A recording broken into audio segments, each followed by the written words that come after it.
Depois de um dia de muitos confrontos no centro de São Paulo, a manhã de hoje foi tranquila na capital. A polícia cumpriu a reintegração de posse do prédio que estava ocupado havia 6 meses. E as famílias que viviam no local foram para outras ocupações na região central da cidade. O portão destruído foi substituído. Policiais e contratados fazem a segurança do prédio. Parte das famílias que saíram dali ontem foram para uma outra ocupação, também no centro. O prédio fica a poucos metros do cruzamento da Ipiranga com a Avenida São João, um local bastante tradicional do centro de São Paulo, que hoje voltou ao normal, mas que ontem esteve completamente transfigurado. A reintegração de posse começou por volta das 6 da manhã de ontem. Cerca de 130 famílias ocupavam o prédio. Os moradores resistiram a sair e a PM invadiu o local. Depois, o conflito se espalhou pelo centro. Bombas de gás foram lançadas e tiros de balas de borracha disparados. Vândalos se aproveitaram da confusão para depredar lojas e incendiar um ônibus. No fim da manhã, moradores da ocupação foram levados para a delegacia. A medida foi criticada pela Pastoral do Povo da Rua. Não se podia trazer todos indiscriminadamente. Se há um delito, tem que pegar quem cometeu o delito e não pegar todos os que estavam na região ou na situação ou no mesmo prédio. No fim da tarde, policiais e manifestantes voltaram a entrar em confronto no centro. Ao longo do dia, 94 pessoas foram detidas. A maioria foi liberada e 5 ficaram presas. Entre elas, uma jovem de 19 anos, suspeita de ter participado do incêndio ao ônibus. De acordo com o levantamento feito pelos movimentos sociais, existem 100 áreas ocupadas em São Paulo, 20 em processo de reintegração. Várias delas no centro da cidade. É justamente nessa área central de São Paulo que a gente tem uma grande concentração de imóveis vazios e subutilizados, aonde o proprietário espera que o mercado chegue e que ele possa ter rentabilidade desejada, né? Então, para isso, ele vai segurando o imóvel, isso que a gente chama de especulação imobiliária. Olha, os sem-teto e a Polícia Militar trocam acusações sobre o início do confronto na reintegração de posse. A polícia foi acionada pela Justiça. Mas o que o repórter São Paulo quer saber é o seguinte: o que é preciso ser feito para evitar conflitos e para evitar essa exposição dramática de famílias que ocupam terrenos e imóveis por causa de um outro problema, a falta de moradia? Para falar mais sobre esse assunto, hoje a gente está recebendo aqui no estúdio o vice-presidente da Comissão de Prerrogativas da OAB de São Paulo, Cid Vieira de Souza Filho. Doutor Cid, boa tarde, obrigado por ter aceitado o nosso convite. Boa tarde, Márcia. O senhor estava atento, acompanhando a nossa reportagem, mostrando aí o bastidor de tudo que aconteceu ontem e hoje. Qual é a sua avaliação para isso que São Paulo viveu ontem? Bem, em primeiro, acho que nós precisamos separar em 2 pontos o problema de ontem. Na desocupação do imóvel, que é uma decisão da Justiça, a decisão da Justiça ela tem que ser cumprida, ela não pode ser questionada.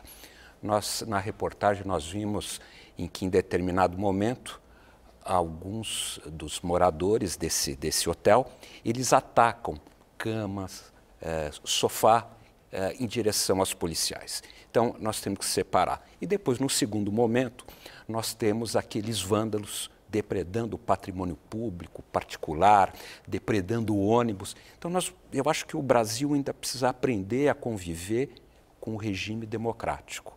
Eu acho que todos têm um legítimo interesse e legítimo manifestação da opinião, do pensamento, mas essas manifestações, elas não podem prejudicar outros.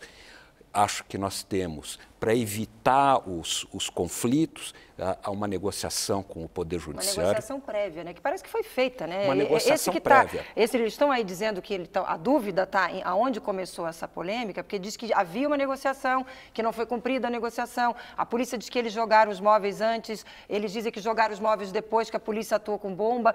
Enfim, mas tem como evitar que chegue a esse ponto? Eu acho que tem. Eu acho que o diálogo comandado pelo Poder Judiciário, pelo juiz, acompanhado do Ministério Público, para tentar evitar cenas lamentáveis como a de ontem. O senhor é vice-presidente de uma comissão de prerrogativas da OAB, que é aquela que acompanha o trabalho do advogado em situações como essa, por exemplo. Desde o ano passado, a gente tem visto alguns advogados que defendem os movimentos populares tendo problemas. Um deles, inclusive, ou mais de um, não sei, mas me lembro bem do fato de um que foi preso. Como é que a OAB acompanha isso? Qual é o balanço que essa comissão tem?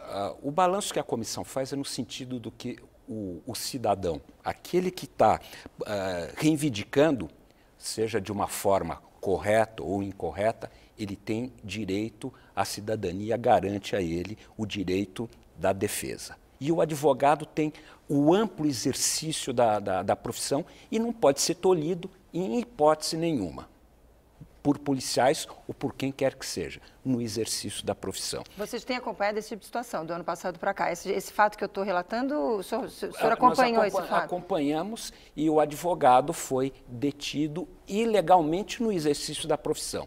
Então a OAB acompanha, a prerrogativa não é a prerrogativa do advogado, é a prerrogativa na defesa de um cidadão em defesa da cidadania. E a truculência, vocês percebem isso? A comissão verifica isso? Em alguns casos há truculência, há abuso, mas não é a regra. A regra é que se respeite as prerrogativas do advogado no exercício da profissão. Agora, o padre Lancelotti falou agora há pouco na reportagem da Priscila Kerst sobre o fato de todos terem sido levados para a delegacia. Certo, errado, poderiam, não poderiam? Qual é a sua avaliação? Eu acho que na investigação, se foram encaminhados para a delegacia para uma triagem e depois foram liberados. Eu acho que a nossa justiça, o Tribunal de Justiça de São Paulo, criou um centro, é o CEPRAJUDE, é o Centro de Pronto Atendimento do Judiciário, para casos de gravidade, porque a nossa população também espera que seja feita justiça. E uma justiça que ela não é feita de um modo rápido, de um modo correto, não é justiça. Eu ia perguntar exatamente isso para a gente encaminhar para finalizar o nosso bate-papo aqui. Essas cenas de vandalismo que a gente vê, quer dizer, uma coisa é a reivindicação da pessoa, infelizmente, que não tem sua moradia, que está brigando por um espaço, que está brigando para ter um canto, um teto para sua família. A outra coisa é o que a gente viu daquelas cenas de pessoas se aproveitando daquele momento para roubar, para destruir. Quer dizer, não teria que ter uma ação mais eficaz e mais rápida da justiça nesse sentido, até para coibir esse tipo de ação? Eu acho que você está correta. Nossa, não é só a população aguarda que seja feita a justiça. Não pode se depredar o patrimônio queimando ônibus para reivindicar direitos. Isso são fatos isolados, são manifestantes, são vândalos e o Ministério Público tem atuado no sentido de adequar, tipificar essa conduta como conduta de uma organização criminosa. Olha, doutor Cid, enquanto a gente está conversando aqui, eu estou recebendo mais uma informação. Olha, os sem-teto e a Polícia Militar estão trocando... estão em conflitos, né? Por favor, volta o teleprompter, por favor, eu quero ver desde o início. Aí, integrantes de movimentos por moradia estão fazendo, neste momento, uma manifestação na região da Brasilândia, na Zona Norte. Segundo a Polícia Militar, cerca de 300 pessoas participam. O protesto bloqueia a Avenida Deputado Cantídio Sampaio, que é uma importante via daquela região. Quer dizer, mais um indício de mais um confronto. Quer dizer, tem que ter uma ação imediata da justiça, da polícia, tem que ter diálogo para evitar esse tipo de situação, né? Tem que ter diálogo. Mas você não pode fazer uma manifestação reivindicando seus direitos prejudicando a população. O trânsito, o deslocamento, o direito de ir e vir de eu todos acho nós. que toda a reivindicação, ela tem que ser justa, ela tem que respeitar os direitos constitucionais dos outros cidadãos. Tá aí, gente, é com essa fala que eu encerro aqui a participação do Dr. Cid Vieira de Souza Filho, vice-presidente da Comissão de Prerrogativas da OAB de São Paulo. Obrigada pela entrevista, até uma próxima oportunidade. Boa tarde.